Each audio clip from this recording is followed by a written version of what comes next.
Assalamualaikum warahmatullahi wabarakatuh. Kami dari kelompok 5 akan mempresentasikan hasil diskusi kami tentang ide dan peluang usaha. Baik, anggota kelompok 5, anggota pertama yaitu Eva Anggraini, anggota kedua yaitu Ila Safitri, anggota ketiga yaitu Lina Saptaraswati, dan anggota keempat yaitu saya sendiri yaitu Lutfian Nisa. Ide kewirausahaan akan disampaikan oleh rekan saya yaitu Ila Safitri. Kepadanya saya persilahkan. Baik, di sini saya akan menjelaskan tentang ide kewirausahaan. Jadi menurut Zimmer, ide-ide yang berasal dari wirausaha dapat menciptakan peluang untuk memenuhi kebutuhan real di pasar. Dalam mengevaluasi ide untuk menciptakan nilai-nilai potensial atau peluang usaha, wirausaha perlu mengidentifikasi dan mengevaluasi semua risiko yang mungkin terjadi dengan cara yang pertama itu mengurangi kemungkinan risiko melalui strategi yang proaktif. Yang kedua itu menyebarkan risiko pada aspek yang paling mungkin. Yang ketiga itu mengelola risiko yang mendatangkan nilai atau manfaat. Baik, di sini juga saya akan menjelaskan tentang ada 3 risiko yang dapat dievaluasi, yaitu yang pertama itu risiko pasar. Risiko pasar atau persaingan, di mana risiko pasar atau persaingan ini adalah kemampuan dan kesediaan pesaing untuk mempertahankan posisinya di pasar. Yang kedua itu ada risiko finansial, yang artinya kegagalan yang timbul akibat ketidakcukupan dana. Yang ketiga itu ada risiko teknik, adalah yaitu kegagalan dalam proses pengembangan produk. Baik, untuk materi selanjutnya tentang sumber peluang potensial yang akan disampaikan oleh rekan saya yaitu Eva Anggraini. Kepadanya saya persilahkan. Baik, di sini saya akan menjelaskan tentang sumber peluang potensial. Di sini ada beberapa langkah dalam penjaringan ide. Yaitu ada 5 langkah. Yang pertama yaitu menaksir biaya awal. Biaya awal merupakan suatu awal dari kita melakukan peluang ide usaha. Yang kedua yaitu menciptakan produk baru dan berbeda. Di mana kita tahu sekarang pada masa modern ini banyak masyarakat yang senang dengan produk baru dan berbeda. Yang ketiga yaitu ada mengamati pintu peluang. Pintu peluang usaha ini bisa kita manfaatkan seperti media sosial maupun pasar-pasar. Yang keempat ada analisis produk dan proses produksi secara mendalam. Kita harus mengetahui produk kayak seperti khasiat dan manfaat dalam sebuah ide peluang usaha. Yang selanjutnya yaitu memperhitungkan risiko yang mungkin terjadi.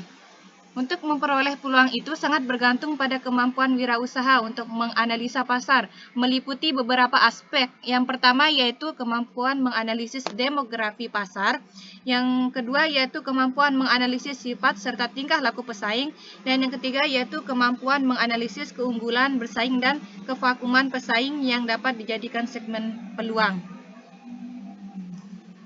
Selanjutnya saya akan menjelaskan tentang sumber gagasan bagi produk dalam jasa baru. Yang pertama yaitu kebutuhan akan sumber penemuan. Penemuan itu dibutuhkan ketika melakukan peluang ide usaha. Yang kedua yaitu membuat inovasi baru. Inovasi baru ini bisa berasal dari diri sendiri maupun orang terdekat. Yang ketiga yaitu sesuai keahlian. Yang keempat mengamati kecenderungan, maksudnya di sini kecenderungan dalam produk ide peluang usaha. Selanjutnya yang kelima yaitu hobi atau kesenangan pribadi. Ini merupakan suatu peluang yang sangat bagus ketika kita melakukan sesuatu itu sesuai dengan kesenangan kita. Selanjutnya yaitu menyesuaikan dengan kebutuhan sekitar. Maksudnya dalam produk itu kita harus membuat produk tapi yang sesuai dengan kebutuhan sekitar. Selanjutnya yaitu memanfaatkan koneksi dan relasi. Dan yang terakhir yaitu mengamati kekurangan-kekurangan produk dan jasa yang ada. Baik, untuk materi selanjutnya, yaitu tentang cara untuk menilai apakah sebuah ide merupakan peluang, yang akan disampaikan oleh rekan saya, yaitu Lina Saptaraswati.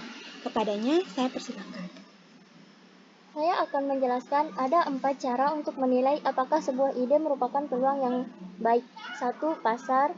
Kedua, potensi pertumbuhan pasar. Yang ketiga, biaya. Dan keempat, resiko. Pemilihan bidang usaha. Tips pemilihan bidang usaha. 1. Lihat karakter usaha Anda dan sesuaikan dengan karakter pribadi Anda. Yang kedua, lihat apakah Anda menyukai usaha tersebut. Yang ketiga, lihat apakah Anda mampu menjalankan usaha tersebut. Dan yang keempat, analisis risk, return, dan potensi pengembangan usaha tersebut. Beberapa poin dalam analisa atau riset yang bisa dijadikan ukuran kemampuan kita adalah 1. Kemampuan modal usaha kita. Kedua, kemampuan dalam hal keahlian kita. Yang ketiga, kemampuan kita membagi waktu atau terutama bagi Anda yang masih kuliah. Yang keempat, kemampuan kita untuk mengimbangi dinamika dunia usaha sekaligus mengantisipasi persaingan yang ketat dan lain-lain. Baik, untuk bidang-bidang usaha yang akan disampaikan oleh saya sendiri yaitu Lutfianisa. Kami memilih bidang usaha kreatif pada bidang makanan dan minuman, yaitu membuat susu kurma.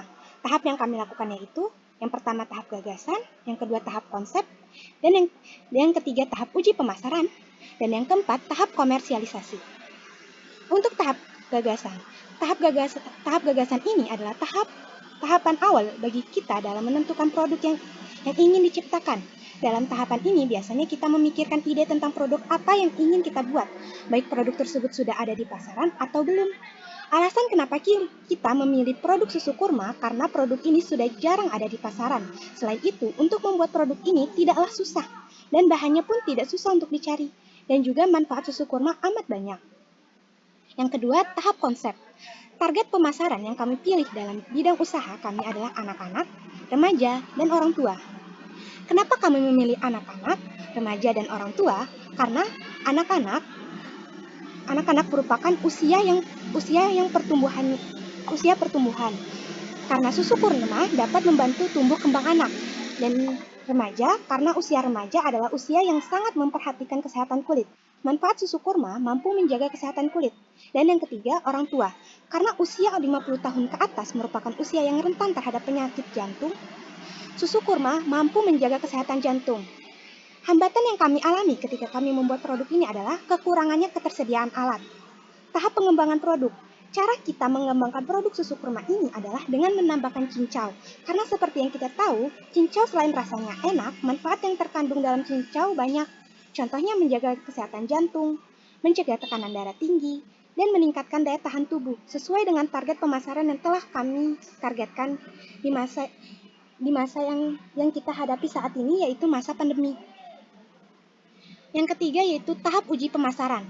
Kami akan menguji pemasaran produk kami di taman, karena menurut kami, taman merupakan tempat yang banyak anak-anak, remaja, dan orang tua, sesuai dengan target pemasaran kami.